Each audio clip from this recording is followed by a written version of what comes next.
Welcome to the Explainer. Today, we're undertaking a really fascinating botanical case study. We're going to look closely at a deeply intimate, yet incredibly structured observational journal entry, all about one single plant's journey. By examining this specific specimen, we get a unique window into the patience, the trials, and the ultimate rewards of hands-on cultivation. It's a wonderful example of how focused observation can yield meaningful insights, and I am absolutely thrilled to guide you through it today. Right off the bat, here's a dilemma every single one of us has faced at some point. When evaluating something that is struggling, whether that's a plant, a creative endeavor, or some long-term project, do you just step back and give it time to take its natural course? Or do you step in, take drastic action, and execute a hard prune? Just keep this question in the back of your mind, because it is literally the central tension of the story we're unraveling today. Okay, let's dive into this. Our source material today comes directly from a highly dedicated observer named Eng. This is entry number 931 in their Notes on Gardening series. I mean, just that number alone, part 931, tells us we're dealing with someone who applies a rigorous, scientific, and deeply personal level of documentation to their hobby. We are dropping right into the middle of a very long-term evaluation process here. But before we go any further, we should probably define our protagonist. We're looking at the Egyptian Starcluster. Scientifically, that's known as pentas-lanceolata. Now, this isn't just a plant sitting pretty in a pot. It's an active subject of evaluation. Eng is specifically testing this flowering plant to see if it holds up as a viable, long-term outdoor specimen in their collection. This means every leaf, every single setback, and every bloom is being scrutinized for data. Section 1. The specimen under evaluation. Let's look at the history of this particular plant and how it came to be under Eng's watchful eye.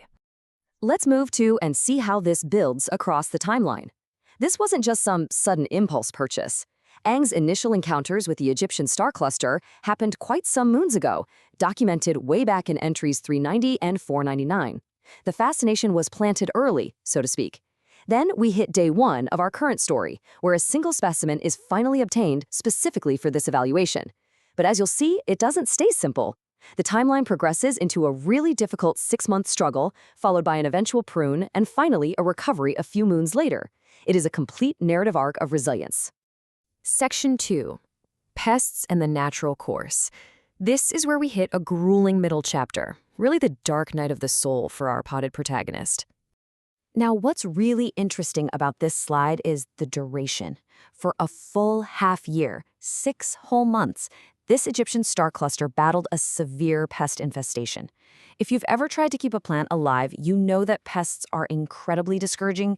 They completely drain the plant's energy, and honestly, the gardener's morale right along with it. But Eng didn't immediately throw the plant away and didn't immediately rush in with heavy chemicals either. They simply observed this 6-month struggle. During those 6 months, Eng adopted a very specific passive hypothesis, to simply let it grow on its own and let nature take its course. This is actually an absolutely crucial phase in any objective evaluation. You really have to see what the subject does under pressure without constant human interference. The plant was struggling, yeah, but Eng was patiently collecting qualitative data on its natural resilience. Section 3. The hard prune intervention. Well, passive observation can only take you so far. Eventually, there comes a turning point where the observer has to become the active participant.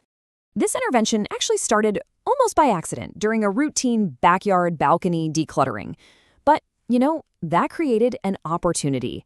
Eng decided to step in, giving the plant a drastic hard prune, hoping the shock would force a reset and healthy regrowth. And then, back to waiting a few moons to see if it actually worked. And here is the triumphant resolution we were all hoping for. The hard prune worked. The plant actually grew back and bloomed successfully.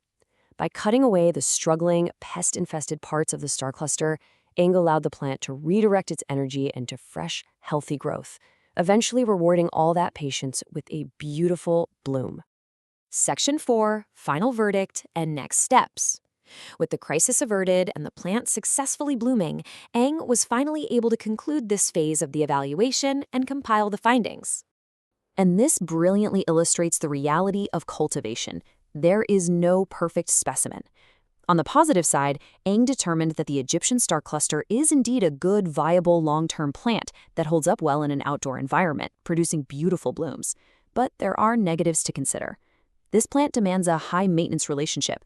It remains highly susceptible to pests, and as Eng learned through trial and error, it requires regular pruning to ensure constant blooming.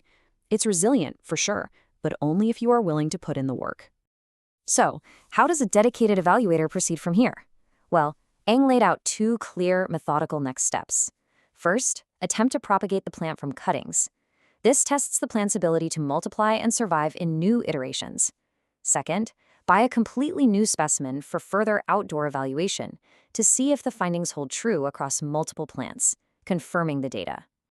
So the crucial point is, Eng's meticulous plan hit a sudden roadblock. The Egyptian Starcluster is currently unavailable in the market. They literally cannot buy a new specimen anywhere right now.